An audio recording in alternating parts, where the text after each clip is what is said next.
Today on Chat Off the Mat, I welcome Tina C. Hines. Tina is a fifth generation healer, intuitive clairvoyant, and medium.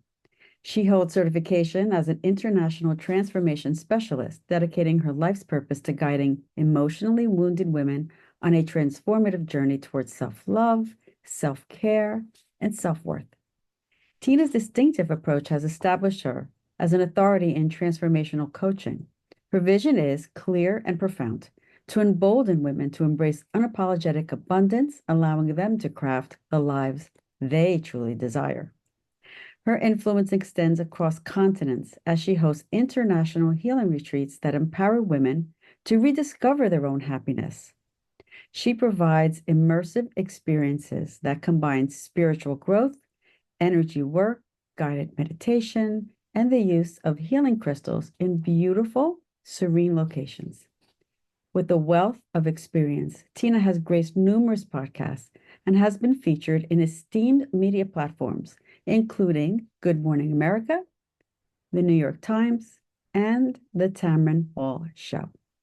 Before embarking on her journey as a certified life coach, Tina spent an impressive 3 decades in corporate America, serving as an executive assistant.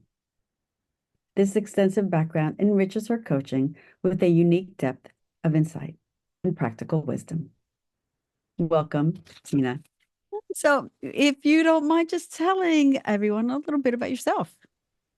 Oh, I always get interested, like when this question comes up. I'm like, oh, what part do I share? Well, I would love for you to Um, share where your background of how you came out of the corporate environment as well.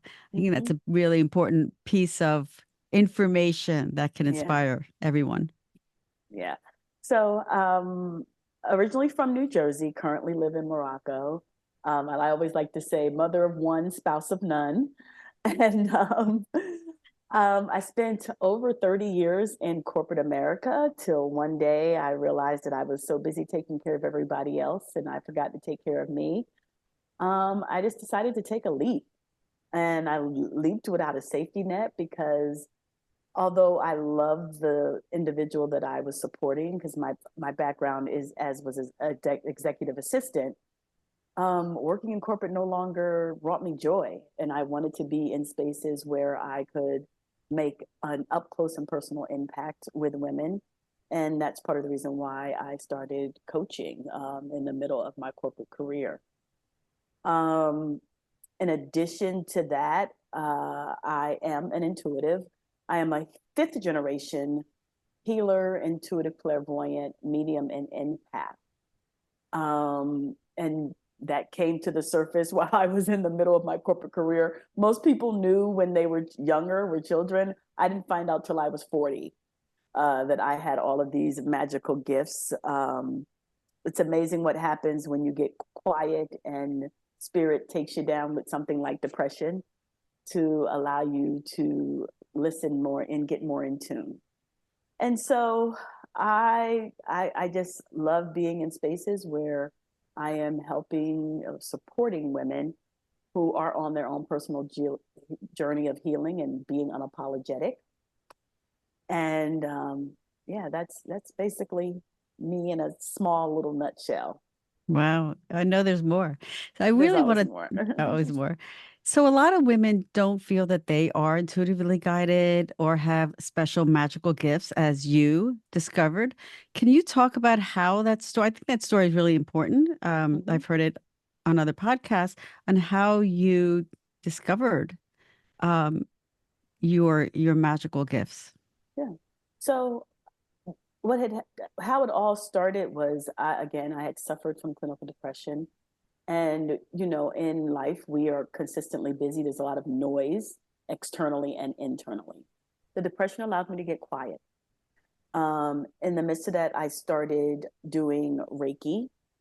And my I like to call her my Reiki girl, Victoria, was working with me. And we had done a Reiki session. And I'm like, after we had finished the meditation, I came set up and I'm crying because I'm like, I'm seeing my grandmothers around me and I don't know why.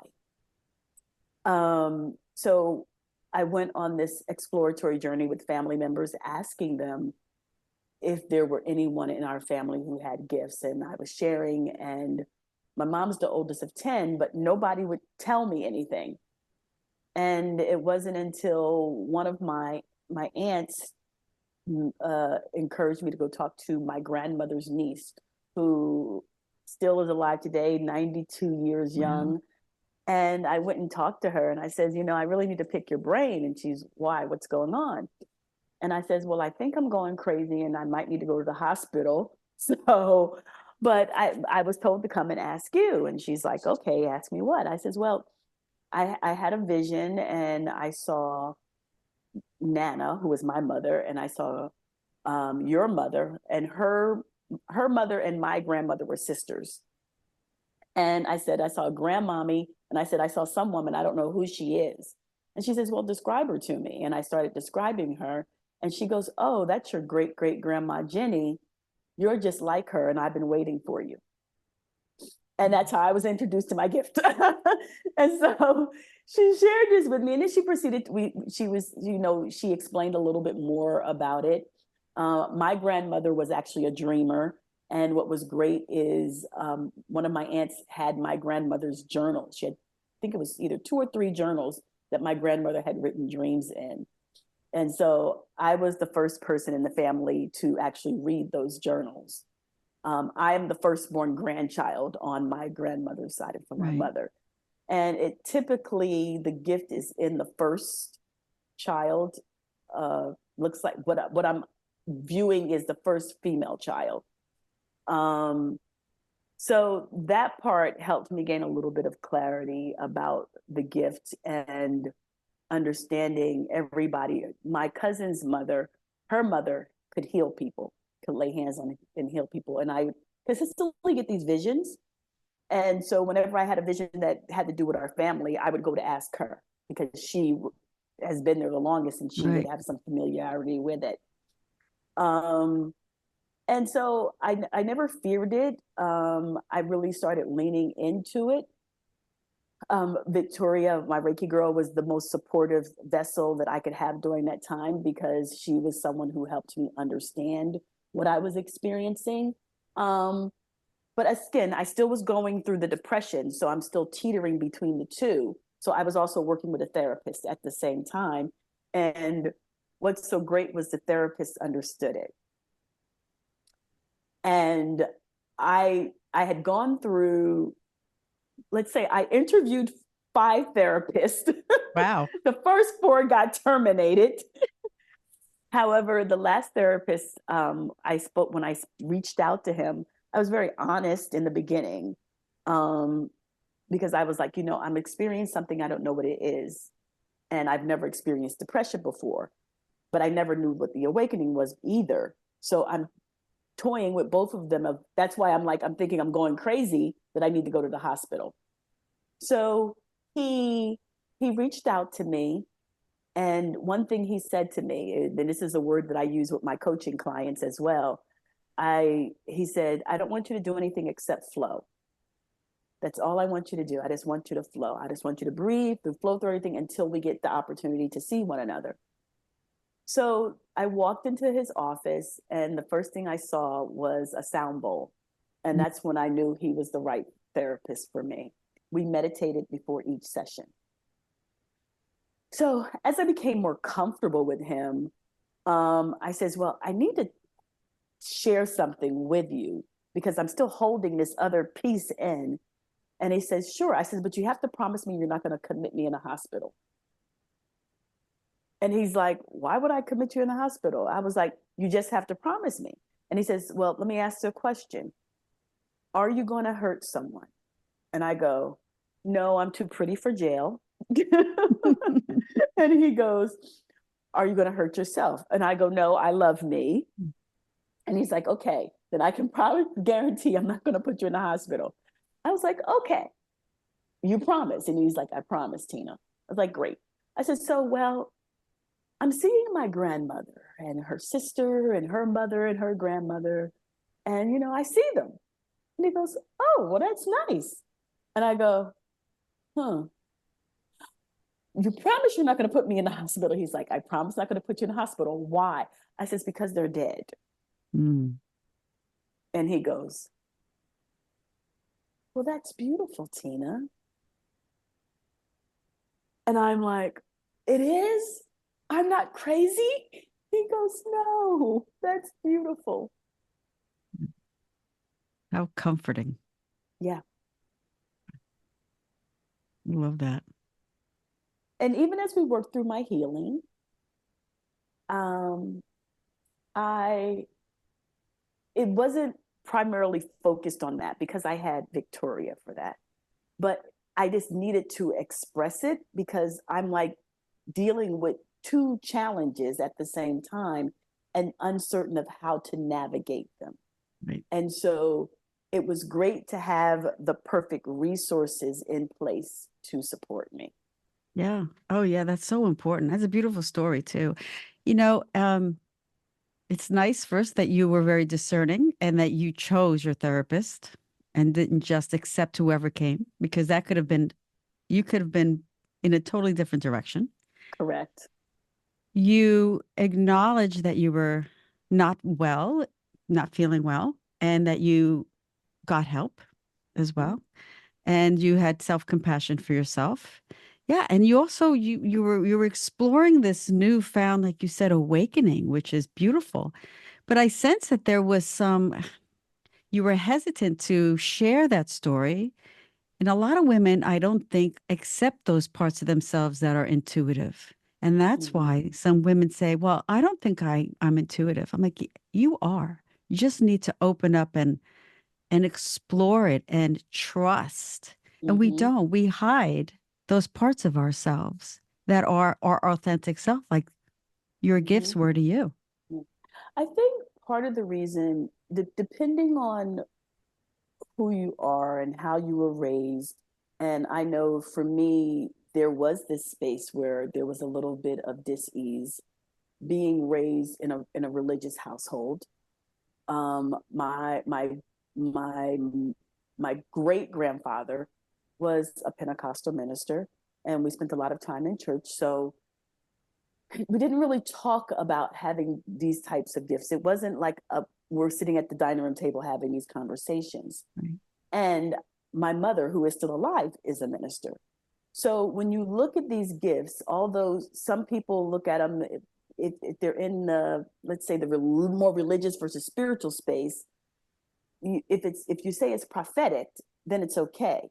But if you say you're psychic, clairvoyant, or any other of those labels that we utilize, they say it's evil. And so you struggle with that. And there was a small moment where I struggled with this. It's like, is this going against what God has Right. put together? And, I call it Gus, God Universe Source. That's what I call it, Gus. I'm chilling with Gus, and I choose not to put a label on it. You call whomever you serve, that's who you serve. I just say I got my gift from a higher power. I choose not to put a label on it. Yeah. And I think that's one component, one of many components that people are struggling with, struggling between their faith and this experience, because sometimes it is looked at as evil, as dark. And, I spend a lot of time on social media, primarily the clock, and we talk about this. It comes up. And I share with people, I says, first of all, there is nothing evil or dark inside of me. I illuminate light. And I don't believe in the devil. And I don't believe in demons. I believe there are devilish people. I believe there are demonic people. I don't let them have a scapegoat. You do something wrong. You did that evil thing. I'm not saying, oh, this is the devil or this is demonic. I was like, no, it's a person who just happened to be have struggled with their behaviors. So that's how I look at it for me, and I'm very consciously aware when I say certain things, and I'm like, but this is for me, and I'm not trying to impose my perceptions on anybody else. But I'm just sharing who I am. I am light. There's nothing dark about anything I do. I love that. That's beautiful. Beautiful. Yeah. So you use your gifts Mm-hmm. to help others. How do you do that? How do you help others with your gifts? Um, So it is a lot about healing, and it's not just physical healing, it can be emotional healing, spiritual healing. Um, the services that I offer, in addition to my coaching, are energy clearing, healing sessions where most people view it as Reiki. However, I am not a certified Reiki practitioner. I have developed my gift through spirit, through my grandmothers, because the one message and download I consistently get was, we learned by doing. There were no books. And that is the exact way that we are guiding you. We want you to learn by doing. So I do that. I do distance intuitive readings with oracle cards. And my mediumship. I connect loved ones I connect clients with their loved ones who have transitioned. Mm. And with my coaching, I'm tapping into some of the self-defeating behaviors that an individual may have, like self-doubt, fear, and identifying what the root cause of it is. We can't change what happened. However, we can access the tools to navigate our lives differently in spite of what has happened. And that is one of the areas where I support my clients in trying to tap into what the root cause is. So, for example, recently I was having a conversation with someone, and they were sharing that they struggled with detachment.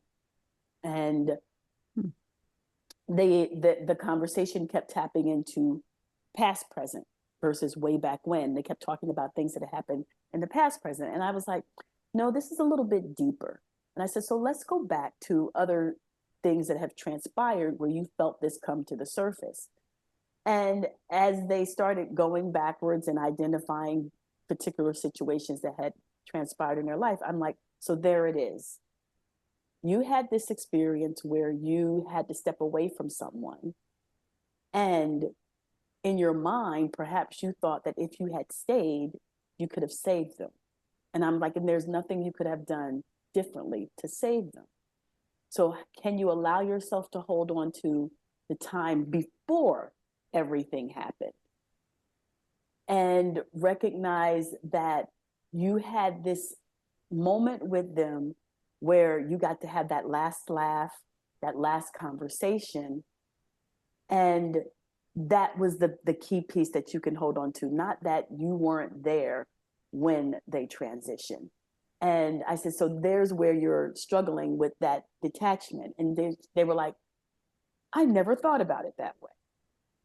And I said, so now let's see how this plays out in the other areas that you mentioned to me. So when we're coaching, I take them to places, but I don't want them to stay there. I take them there so we can get the root cause of the situation, and then we can move forward and start working through it. Wow, I love that. That's an amazing approach. I've never heard anyone struggle with detachment. That was the first time I've ever heard that. I've heard you say, you work with people with self-doubt and fear. Are these some of the other common struggles that you work with women with self-doubt?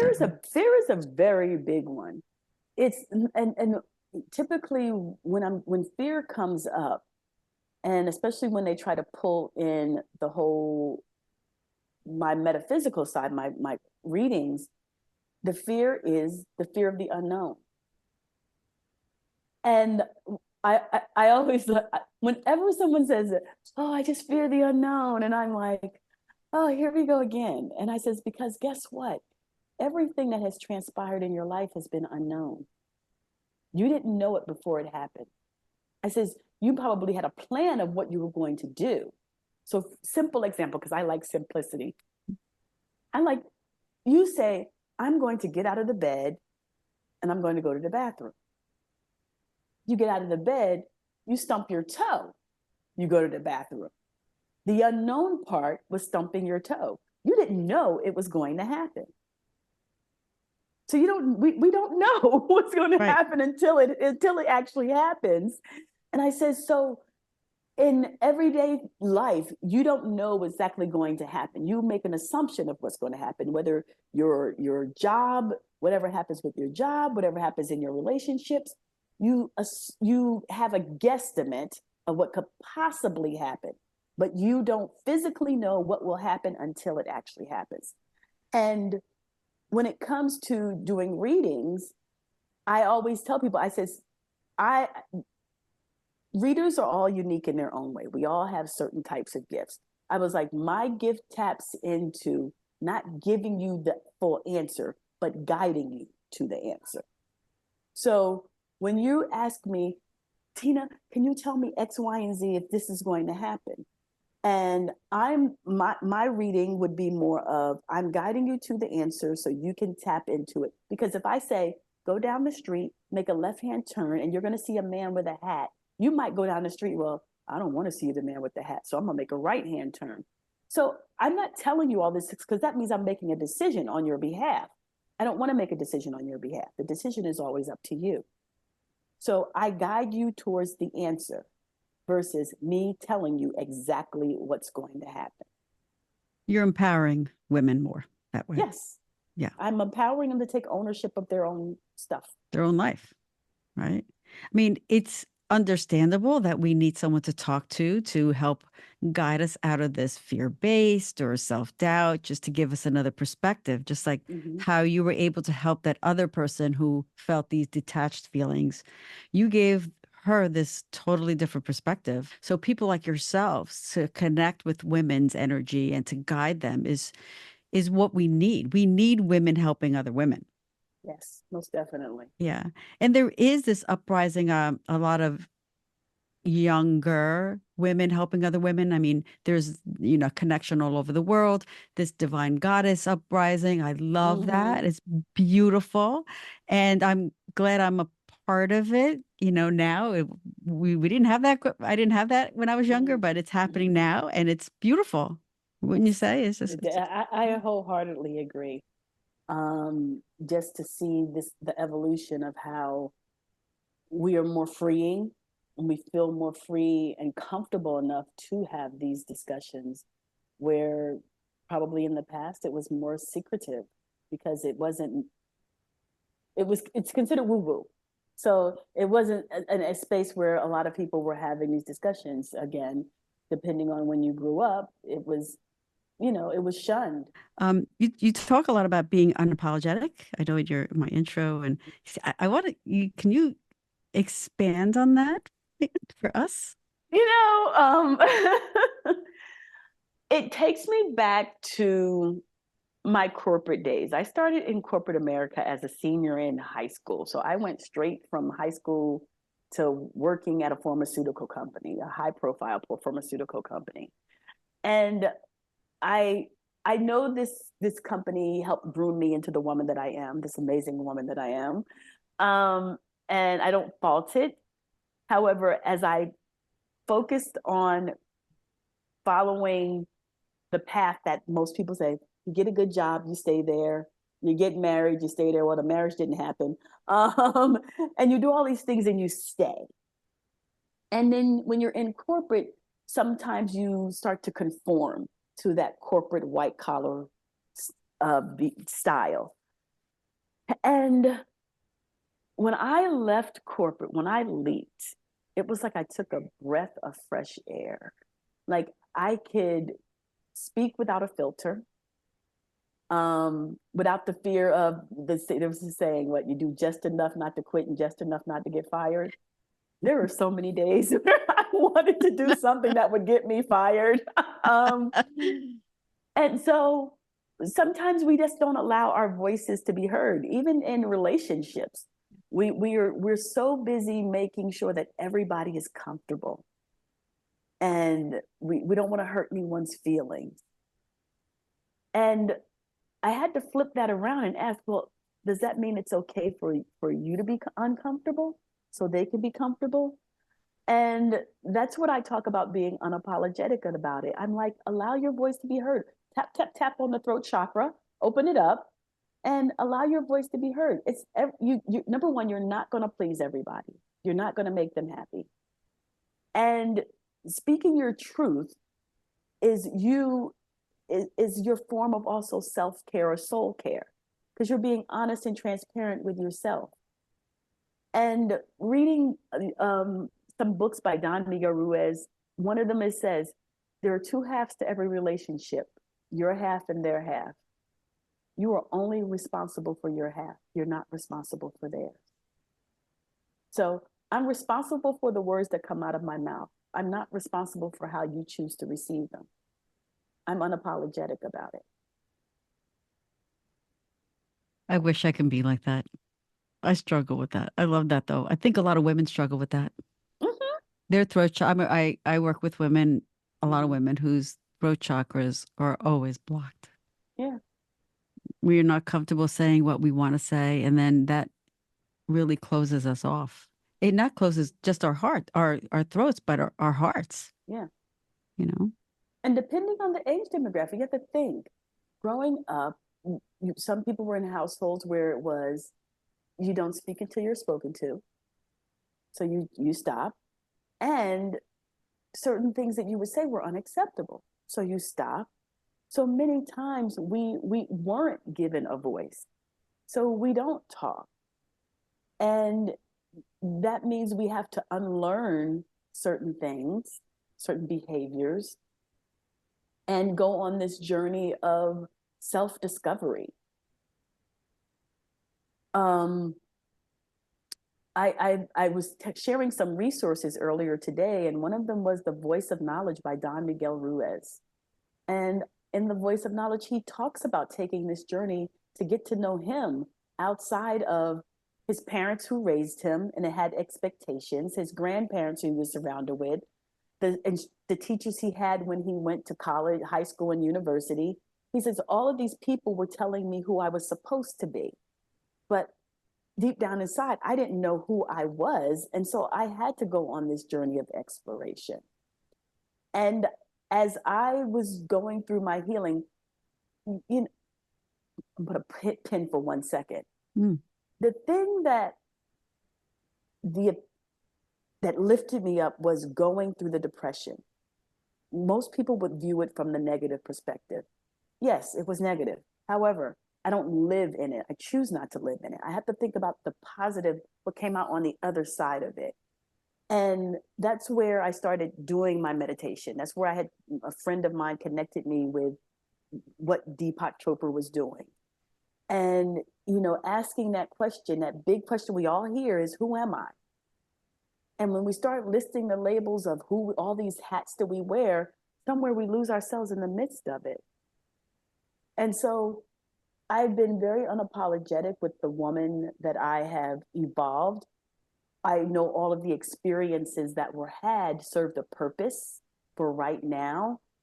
But gone are the days of me biting my tongue to save somebody else's. I need to save myself. Yep. Because no one else is going to save me. I have to save me. Amen. I agree. And that's what when I'm working with clients, I'm like, I'm helping you save yourself. So there are going to be a lot of people in your family who's going to be mad at me and wonder what happened to her. Who is this? What happened? What did you do to my mother or my sister or whatever? I was like, but I'm encouraging you to allow your voice to be heard however it works for you, not for me. So you have to go within yourself of what you feel you need for you. And then that's what we work on. So we start by peeling back the layers and going back to where it all began. You must see such amazing transformations in women, like just from where they start, where you start with them, to where they're wind up, and it's a continuous journey. Mm-hmm, But correct. I'm sure that you've seen just some amazing transformations, some liberation, some. So yes, I love that word right there, liberation. There has been so much liberation. I can remember one of my clients, and what I was so happy for her was that she had a very supportive spouse. And when we started working together, she would show up, rain, snow, when I would, because she was in New York, and she would always show up for herself. And to watch the evolution of not just the emotional weight that she started to lose, but she was also losing physical weight because so much had been weighing on her. She was someone who had, for years, had gone to therapy and decided that she wanted to try something different because she was struggling in various areas. And she's even been very transparent with this. She says, you know, I was seeing a therapist for a period of time that didn't get me. And so my concern was, now I'm going to start working with a coach and she's not going to get me either. But Tina immediately got me and understood exactly what I was saying. And sometimes she said things that I hadn't even spoken, but I was feeling it. I was thinking it. And to watch the woman that she evolved in, and to even have her spouse and her daughter notice that it happened. She was like, I don't know who I would be if I had not connected with you. Beautiful story. Thank you for sharing that story. Talk about then some of your offerings. I would love to the audience to know more about what you offer people and yeah, if you don't mind. So one of the biggest things that I offer are healing retreats, international healing retreats. We go to a variety of locations. Primarily, it's been Bali, Indonesia, and Gwillis, British West Indies, and I've held a retreat here in Morocco. And women come from primarily the US and Canada to these destinations to, some like to call it, this is my graduation present to myself.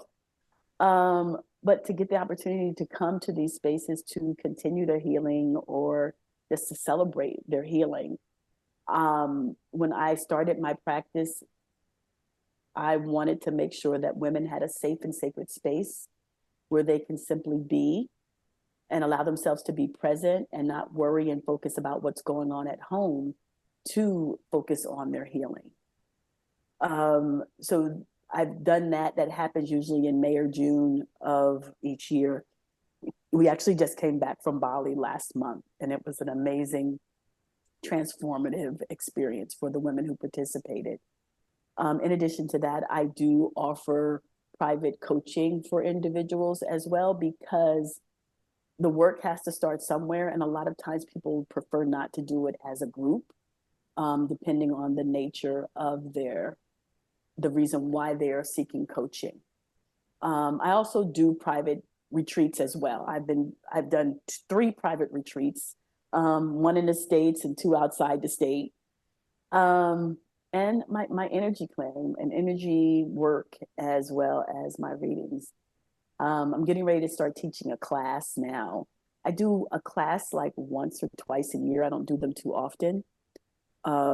But we tap into certain things. This one is letting go of your rotten bananas, the not so positive things that are in your life that are causing havoc. So we're going to be working through a series of exercises that I pulled from some of my coaching programs, that actually focus on self-defeating behaviors. I saw that. That looked really cool, actually. I love that. Um, yeah, women have a lot of self-defeating behaviors. We don't really sometimes recognize what those are, Mm-mm. No, we you don't. know. And even when someone points them out, we get so defensive. Yeah, it's a journey. We're always working on, I like to say that I'm not broken. I'm not fixing anything that's broken about me, but I'm Mm-hmm. always trying to improve who I am and find Yeah. ways to just live my life better or Mm-hmm. the best life. Yes. What is a couple more questions. One of them is, how can women take care of their energy? What are some tips you have that a woman, like, like at the end of the day or at the beginning of the day, maybe a ritual or a tool that they can Mm-hmm. do to help them? So when it comes to protecting your energy, number one, I always encourage women to pay attention to your surroundings. Pay attention to the people you are allowing into your space. Pay attention to the words that you are allowing into your space. Pay attention to the music that you're watching, the shows you're watching, because all of this is energy that's coming towards you. And when you are consistently having, it's like you're a magnet and everything's being drawn to you, it can cause you to be overwhelmed. A couple of tools that I use, I love healing crystals, um, black tourmaline and sage. Not, I'm sorry, black tourmaline and smoky quartz Mm. are two crystals that I absolutely love. Sage, clearing your energy, like open the windows and sage your house. When you clean your house, make sure you sage your house as well. Um, if you have pets, you may not want the burn sage, so you can buy spray sage as well. I use a combination of both. Um, for your vessel, um, we have to go outside in the world. Some of us do, and we want to make sure that we're not taking on other people's energy. I encourage individuals to visualize certain things around them, depending on what you need to get through, whether it is a brick wall so you can stop it from getting to you, whether it's a mirror that you can deflect it, or water, because sometimes you need information to come through. So you don't want to, but you want it to knock out. So you can use all of these different visualizations to keep the not so positive energy. As you consistently do that, it just, in your mind's eye, it happens. Like whenever I leave my house, in mind's eye, I'm surrounded by water, so nothing can get through. Um, because I'm a big magnet, like everything attaches to me. Grounding. Grounding is very important. Allow your feet to touch the earth. Allow your feet to touch the earth whenever possible. And just, if you have a mantra or an affirmation that you can say to yourself consistently, go in and go in mind's eye and have this dialogue with yourself.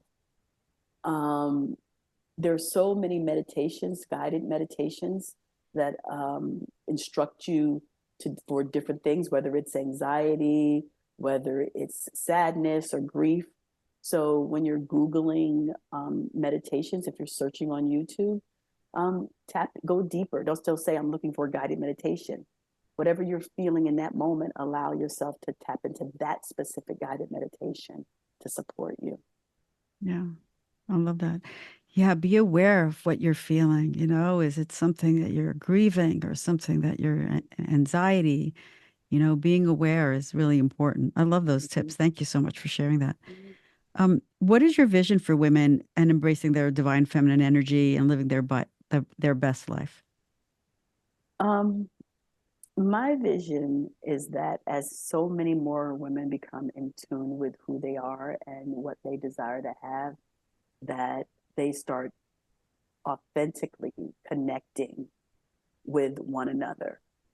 A lot of times we feel like we're on a journey on our own and we're alone. And again, like my client shared, there's some people just don't get it, but the right people get it. And when your energy starts exuding that, you will be a magnet for those right individuals to be surrounded by them. Beautiful. I felt that in my entire body as you were saying that. Is there anything else that you would like to share with the audience before we wrap it up? Um, what I'll say is this: allow yourself to be unapologetic with what you desire for yourself. We can't change what has happened in the past. All we can do is have the lesson from it and move forward. We still can't hold people responsible for what was done in the past. All we can do is do the work to make it different. Allow yourself to have power over it versus it having power over you. You will be so much more happier and much more at peace. It's your responsibility to take care of you, no one else's. Beautiful. Tina, thank you so much for your radiance, your guidance, your energy, for being here. It was beautiful just meeting you and connecting with you across all these miles. I'm going to put all the information in the show notes, and I invite everyone to connect with Tina and her beautiful energy And maybe one day we'll just all gather in a beautiful, magical place Yes. like Bali or on one of your retreats. I know I get your emails and you do offer beautiful weekly inspirational messages and they're not complicated. They're just simple messages and they just brighten my day. So I just wanted to share that with you. Thank you for those. You're welcome. And yes, thank you so much. You're welcome. Thank you for having me.